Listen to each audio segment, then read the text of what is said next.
DCB മീഡിയയുടെ പുതിയൊരു വീഡിയോയിലേക്ക് സ്വാഗതം. മാർച്ച് മാസത്തിൽ സംസ്ഥാന സർക്കാരിൻ്റെ ക്ഷേമ ആനുകൂല്യങ്ങളുടെ വിതരണം ആരംഭിച്ചിരിക്കുകയാണ്. ഇതിനോടകം തന്നെ ഭൂരിഭാഗം ആളുകളുടെയും അക്കൗണ്ടിൽ തുക ക്രെഡിറ്റ് ആയിട്ടുണ്ട്. ഗുണഭോക്താക്കൾക്ക് 1000 രൂപ വീതം ആനുകൂല്യം ലഭിക്കുന്ന 2 ക്ഷേമ പദ്ധതികളാണ് സംസ്ഥാന സർക്കാർ ഈയടുത്ത് പ്രഖ്യാപിച്ചിരുന്നത്.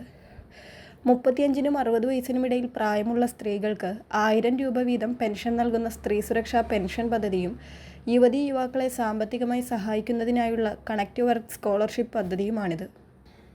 2 പദ്ധതികളുടെയും ഗഡുത്തുകകളുടെ വിതരണം ആരംഭിച്ചിരുന്നു. ഇപ്പോഴിതാ മുഖ്യമന്ത്രിയുടെ കണക്റ്റ് വർക്ക് പദ്ധതി പ്രകാരം അർഹരായ ഉദ്യോഗാർത്ഥികളുടെ ബാങ്ക് അക്കൗണ്ടിലേക്ക് 1000 രൂപയുടെ സ്കോളർഷിപ്പ് തുകയുടെ അടുത്ത ഗഡു ഇന്ന് വിതരണം ചെയ്തിരിക്കുകയാണ്. സംസ്ഥാനത്തെ യുവതീ-യുവാക്കൾക്ക് തൊഴിൽ നൈപുണ്യം വർദ്ധിപ്പിക്കുന്നതിനും മത്സര പരീക്ഷകൾക്ക് തയ്യാറെടുക്കുന്നതിനും സഹായകരമാകുന്ന രീതിയിലാണ് സർക്കാർ ഈ തുക കൈമാറിയിരിക്കുന്നത്. ഈ ഘട്ടത്തിൽ ഏകദേശം 46,000 ഉദ്യോഗാർത്ഥികൾക്കാണ് ആനുകൂല്യം ലഭിച്ചിരിക്കുന്നത്. ഇതിൽ പുതുതായി അപേക്ഷ അംഗീകരിക്കപ്പെട്ട 36,000 പേർക്ക് അവരുടെ ആദ്യ ഗഡുവായ 1000 രൂപ ലഭിച്ചു. കൂടാതെ പദ്ധതിയുടെ ഉദ്ഘാടന വേളയിൽ ആദ്യ ഗഡു കൈപ്പറ്റിയ 10,000 പേർക്ക് രണ്ടാമത്തെ ഗഡുവായ 1000 രൂപയും ഇന്ന് വിതരണം ചെയ്തിട്ടുണ്ട്. പദ്ധതിയുടെ ആനുകൂല്യം ലഭിക്കുന്നതിനായി നിശ്ചിത യോഗ്യതകൾ സർക്കാർ നിശ്ചയിച്ചിട്ടുണ്ട്. 18 വയസ്സിനും 30 വയസ്സിനും ഇടയിൽ പ്രായമുള്ളവരും കുടുംബ വാർഷിക വരുമാനം 5 ലക്ഷം രൂപയിൽ താഴെയുള്ളവരുമായ ഉദ്യോഗാർത്ഥികൾക്കാണ് ഈ സ്കോളർഷിപ്പിന് അർഹതയുള്ളത്. നൈപുണ്യ വികസന കോഴ്സുകളിൽ ചേർന്നവർക്കും മത്സര പരീക്ഷകൾക്ക് തയ്യാറെടുക്കുന്നവർക്കും ഇത് വലിയ സഹായമാണ്.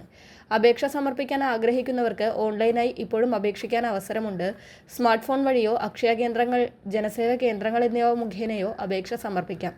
വിദ്യാഭ്യാസ യോഗ്യത തെളിയിക്കുന്ന രേഖകൾ, വരുമാന certificate, Aadhaar card, bank account വിവരങ്ങൾ, ഫോട്ടോ തുടങ്ങിയവയാണ് അപേക്ഷയോടൊപ്പം നൽകേണ്ടത്.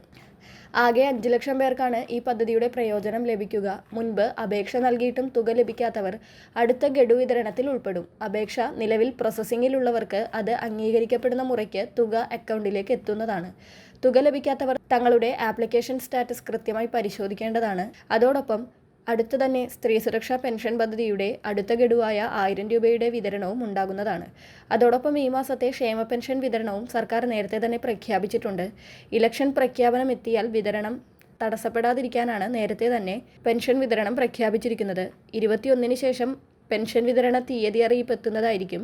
25-ാം തീയതിക്കുള്ളിൽ തന്നെ വിതരണം ആരംഭിക്കുന്നതായിരിക്കും. വളരെ പ്രധാനപ്പെട്ട ഈ ഒരു ഇൻഫർമേഷൻ മറ്റുള്ളവർക്ക് കൂടി ഷെയർ ചെയ്യുക. ഇതുപോലുള്ള ഇൻഫർമേഷനുകൾക്കായി DCB മീഡിയ സബ്സ്ക്രൈബ് ചെയ്യുക. പുതിയൊരു വീഡിയോയുമായി വീണ്ടും കാണാം.